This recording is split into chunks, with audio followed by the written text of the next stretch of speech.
नमस्कार दोस्तों, एक बार फिर से स्वागत है आप सभी किसान भाइयों का। आज के इस वीडियो में मैं आपको कुछ महत्वपूर्ण जानकारी देना चाहता हूं किसान भाइयों, जो सोयाबीन से फसल से जुड़ी हुई है। मैं आपको यहां पर ये बताना चाहता हूं किसान भाइयों कि हमारी सोयाबीन की फसलों के लिए कितने स्प्रे ज़रूरी है। बहुत सारे किसान भाई हमारा ये समस्या रहती है किसान भाइयों की कि हम बहुत सारे 4-4 स्प्रे करते हैं, सुना है कि 5-5 स्प्रे करते हैं। तो वो कुछ कारण भी बनते हैं उनके, वो भी जानना बहुत ज़रूरी किसान भाइयों। तो इस वीडियो में इसी की जानकारी मैं आपको बताना चाहता हूँ।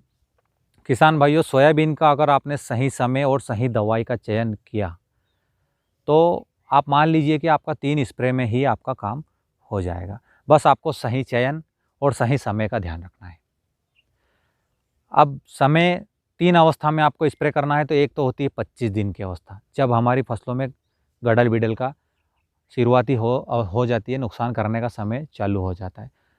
उस समय आपको पहली स्टेज 25 दिन की होती है, दूसरी स्टेज जो कि 45 से 50 दिन, जिसको फसलों की क्रांतिक अवस्था बोलते हैं, यानी कि फूल और फलियों का समय रहता है।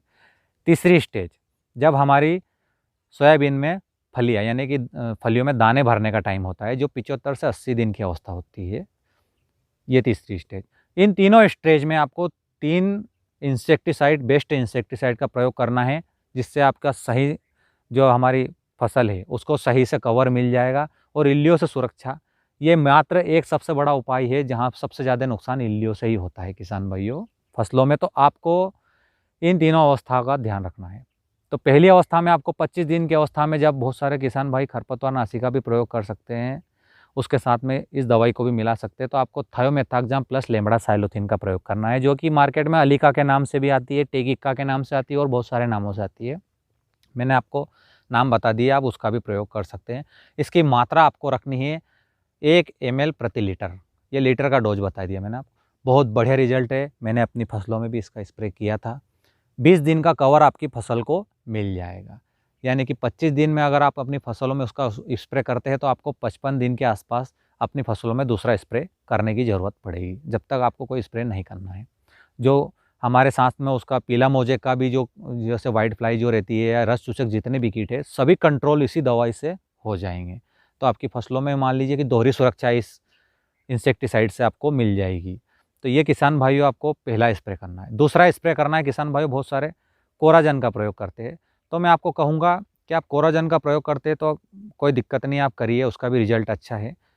उसके साथ में आपको एक और मिश्रित खरपतवार है जो मार्केट में मिलता है, जो एम्प्लीगो के नाम से आता है, जिसमें 5% आपको लेम्डासाइलोथिन भी मिला मिला हुआ मिश्रित रहता है। आप उसका भी प्रयोग कीजिए किसान भाई, और रिजल्ट देखिए आप। उसका रिजल्ट यूँ देखिए, आपको उसमें आपको दोनों प्रकार की जो रस चूसक कीट है, साथ में इल्लियाँ, दोनों का कंट्रोल मिलेगा। दोनों का कंट्रोल मिलेगा और अच्छे समय के लिए मिलेगा, यानी कि 20 से 25 दिन का कवर उसका भी रहता ही रहता है। तो दूसरी स्टेज जब 45 से 50 दिन की है, आप उसका स्प्रे कीजिए। तीसरी अवस्था जब फलियाँ हमारे फसलों में रहती है, सिर्फ फूल और अवस्था है वो ख़त्म हो जाती है, फलियों की अवस्था रहती है। फलियों की अवस्था में 2 प्रकार की इल्लियाँ मुख्य रूप से लगती है। एक तंबाकू इल्ली का प्रयोग ज़्यादा रहता है, और साथ में एक चना छेदक, चना मतलब जो हमारे जो चने में लगती है, चने की इल्ली बोलते हैं जिसको, जो हमारी फसलों में जो फलियाँ लगती है उसको अंदर से वो खोखला कर देती है, बीज को खा जाती है, और जो वो दाना है प्रॉपर तरीके से बन नहीं पाता है। उस टाइम पे आपको अपना इंडोक्साकार्ब का प्रयोग करना है किसान भाइयों। इंडोक्साकार्ब का प्रयोग इसलिए करना है आपको किसान भाइयों कि वो क्या है कि सभी प्रकार की जो इल्लियाँ हैं, सभी प्रकार की इल्लियों पे उसका कंट्रोल है।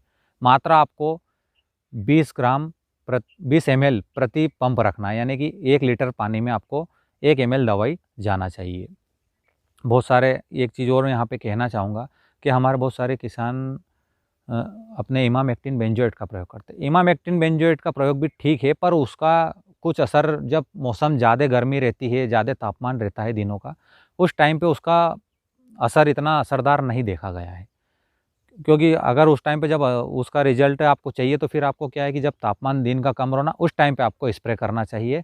तो आप उसका भी स्प्रे कर सकते हैं। वो भी मुख्य रूप से आपकी सभी प्रकार की इल्लियों को कंट्रोल कर देती है, जिसमें काली इल्लियाँ हुई, आपकी तंबाकू इल्ली हुई, आपकी फली छेदक जो इल्ली रहती है, सभी प्रकार की इल्लियों को वो कंट्रोल कर देती है। तो ये 3 डोज मैंने आपको बताया। ये किसान भाइयों 3 डोज तो हमको अपनी फसल में डालने ही पड़ेंगे, क्योंकि ये ना सोयाबीन की फसल है, इसमें सबसे ज़्यादा नुकसान हमें इल्लियों का ही होता है और आपको सिर्फ इल्लियों की ही निगरानी करनी है और उसके बाद में और कोई मेहनत तो सोयाबीन की फसल में देखने को नहीं लगती है कि कुछ लगता है।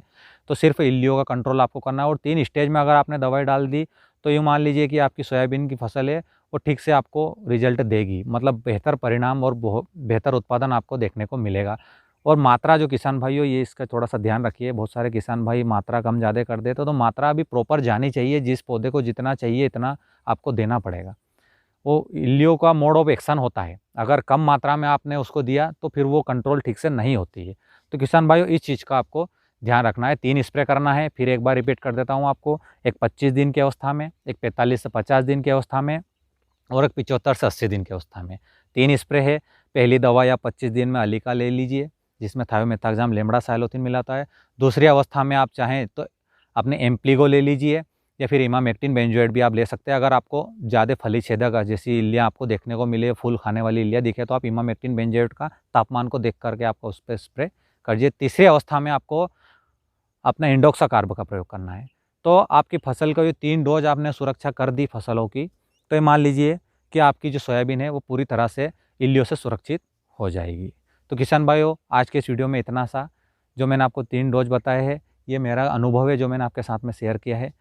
तो किसान भाइयों उम्मीद करता हूँ आपको ये जानकारी मेरे द्वारा दी गई है। और उसके साथ में एक और बता दूँ आपको, ये जो मेरा प्लॉट है आपको, ये 2034 वैरायटी का प्लॉट आप देख रहे हैं।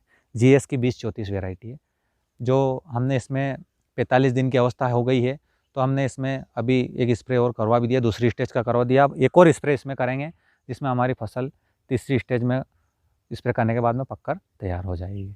तो उम्मीद करता हूँ किसान भाइयों आपको ये जानकारी अच्छी लगी होगी और लास्ट में अगर आपको वीडियो अच्छा लगा है तो वीडियो को एक लाइक ज़रूर करें